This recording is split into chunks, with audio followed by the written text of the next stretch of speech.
Welcome back to the channel. Today's video, we're working on this Echo SRM-260 weed eater, and it just won't start.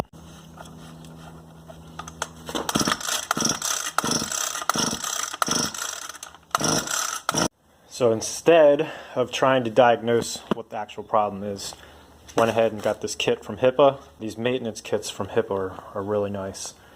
And what I really like about these Echo weed eaters is everything is right here and it's easy to get to.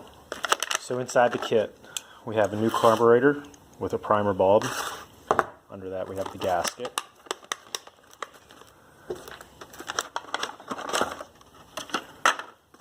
We also have a spark plug and a fuel filter, a new air filter. And this is what I really like about these Echo weed eaters, is all the fuel lines are together and you have one big hole to push everything down into the tank. Like when you work on other stuff, it's got like two little holes and you gotta navigate and pull everything through. It's a real pain in the neck sometimes. Really like working on these because of this right here. First thing I'm going to work on is just taking the spark plug boot off and then replacing the spark plug. With the spark plug out, I'm going to go ahead and take off the air filter housing. Oh yeah, check it out compared to the new one. Another quick comparison. I'll go ahead and clean this out with a rag and then drop the new air filter in. Okay, next I'm going to loosen these two Phillips screws, and then that'll take off the back of the air filter housing, give us access to the carburetor and the fuel lines that are attached. Next I'm going to loosen this 10mm nut. Now I'll go ahead and start loosening these two Phillips head screws. And you can see there's two washers behind each screw, so when you take this off, just be careful. And you'll be able to take this apart from the carburetor. Okay, we'll set this to the side, keep it all together. Now we have the carburetor, and we'll detach the throttle linkage in a second.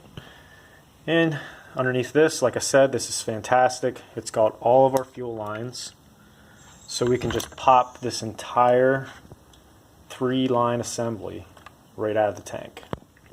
And I'm not worried about puncturing this, so I'm using a flathead screwdriver. I'm just getting right under the rubber grommet, prying up and twisting. And I'm going to use two hands here in a second, and that'll pop right out. Okay, really simple. And one thing you guys should take note of is don't get in a rush. Make sure you remember where your fuel lines go. Grab your new one, and then line it up accordingly. Alright, and now if you look at it, I got the new carburetor with the new fuel lines matched up just like the old one. So next, I'm going to pull this out of the fuel tank, and then we're going to match up this line, how it is on here, and we're going to put the fuel filter on the new line. Okay, so I know which line it's going on, but if you look at the diameter of the new fuel filter and the diameter of the fuel line. It's almost exactly the same size, and it's got barbed on it. So a little quick tip, if you have WD-40 or some lubrication, go ahead and use that. It should slip on a little easier. Oh, so I got the new fuel filter on the line, and now we're going to go back, and I took the old fuel lines off the carburetor. So we're just going to spin this carburetor around until it unthreads itself. And then from there, the old carburetor will be off, and we'll detach the throttle linkage. Yeah, so we're through now. There we go. We have a little wiggle room, and we'll, come on you. We'll spin this around, and then pop out the throttle linkage.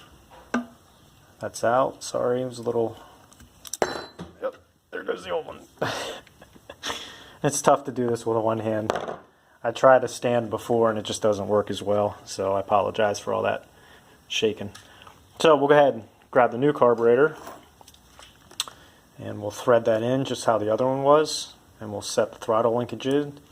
and reverse the whole entire process.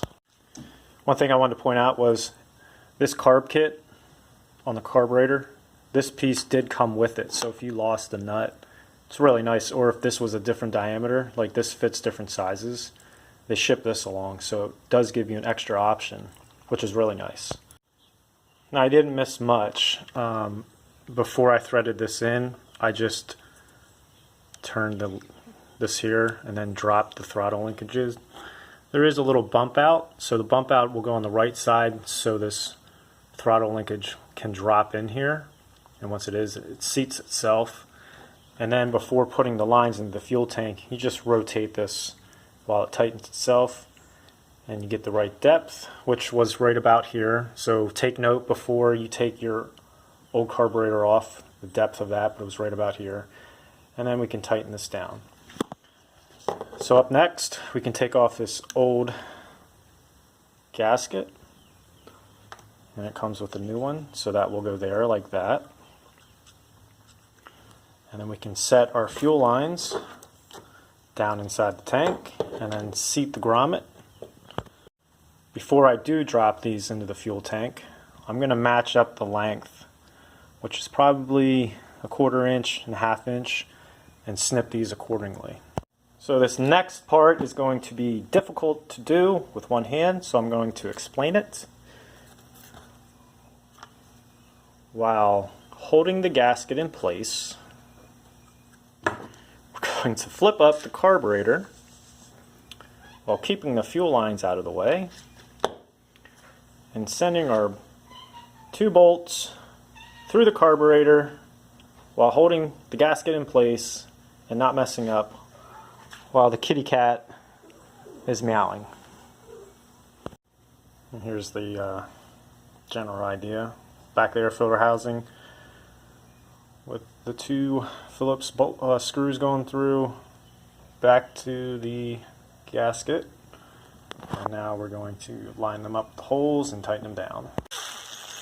I'm just getting these close with the impact, and then I'll hand tighten them down. Alright, what's left? We're going to put the back of the air filter cover on. We'll drop our spark plug in. The fuel is fine, and then hopefully this thing will start. So we got everything back together. I'll go ahead and prime this.